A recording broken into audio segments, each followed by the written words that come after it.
Hey, Ydna Murd here. So I get a lot of questions through social media, I have Facebook, YouTube, Google, regarding my live setup for my live drum and bass show. Rather than replying to each one of those questions separately, I thought maybe it's time to do a video and go through the technical aspects, all the different instruments I use, talk a bit about each one and explain all those transitions between the scenes. I call my songs scenes.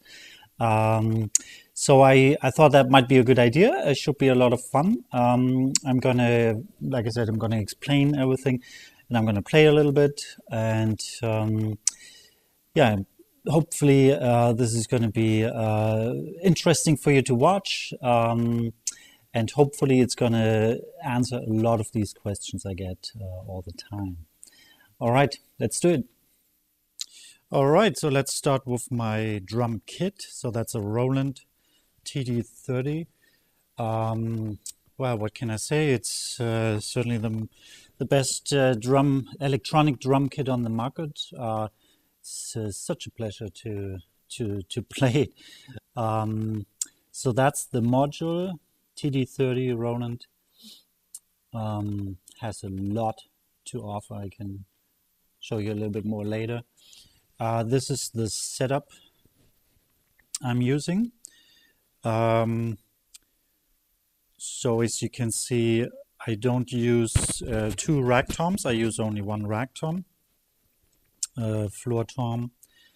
The second rack tom went to my left side, which is auxiliary snare drum in my case. So I'm using basically two snare drums. Then I get the hi-hat, a crash, another crash on the right side, right cymbal. I got the floor tom here. Then I have a BT1 Roland bar trigger on top of the floor tom pad. Very easy to mount, as you can see. And I have another one of those beauties on my left. Down on the bottom bass, just one bass drum pedal. I do play double kick sometimes, but not in my live setup. Hi-hat pedal, and on the left, also Roland pedal, I use to trigger loops. I'm going to show this to you a little bit later. So let's go through the drum sounds first. So here, like I said, auxiliary snare drum, which is very handy and important when you play drum and bass music. Main snare drum. Now on this bar trigger here on the left, I doubled my kick drums. Like I mentioned earlier, I usually play with a double pedal, but in my drum and bass live setup, I decided to make space for the loop pedal I'm using down there. So I doubled all the kick drums I have on my bass drum and put them also here, so I can play the bass drum with my left hand. I'm going to play some of that later. On the right side, the bar trigger triggers sub sounds, so these very low frequency, these kind of sounds. They're awesome for pretty much any type of electronic music, I would say. And here I get another additional pad I added a while ago, and it's connected to the SPD-SX, which I'm going to talk about in a sec. And it triggers samples and loops. How low can you go?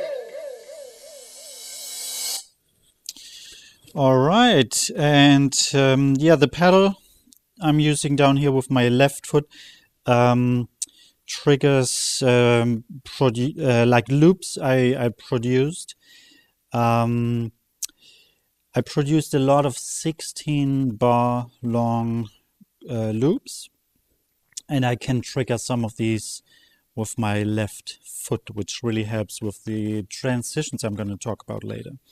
So I'm just going to show you one.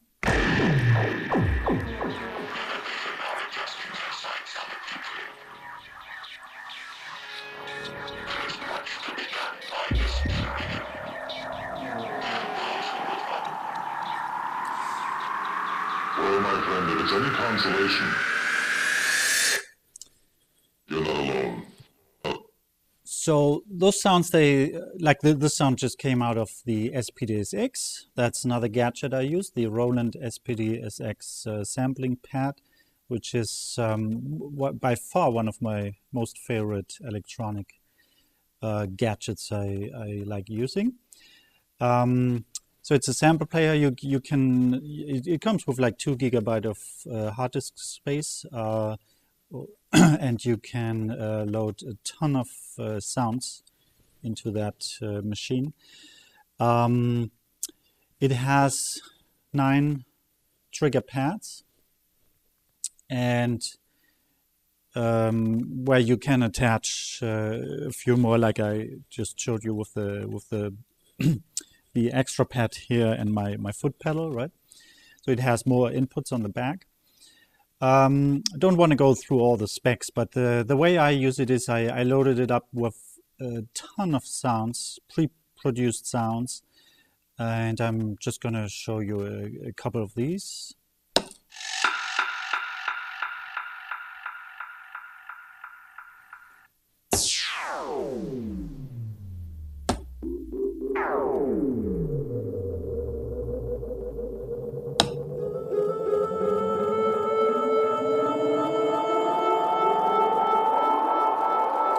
This is just one of many banks I'm using. Let's just go through a couple. Without further violence. So I don't actually have any drum sounds on the SPD-SX. I just use it for adding vibes, sounds, loops.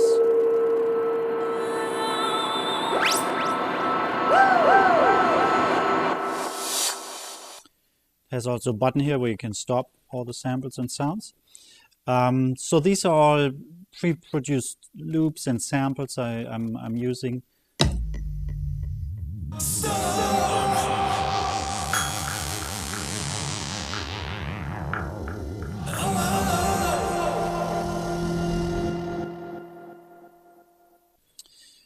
It also has a, should talk about that quickly, a very nice filter section here, which is very, very cool.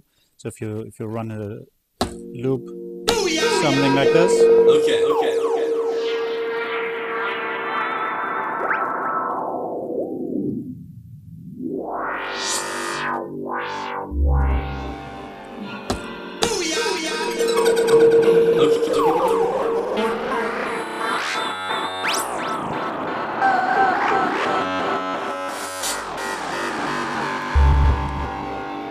Right, so a lot of options to alter and manipulate any sounds you load into the machine.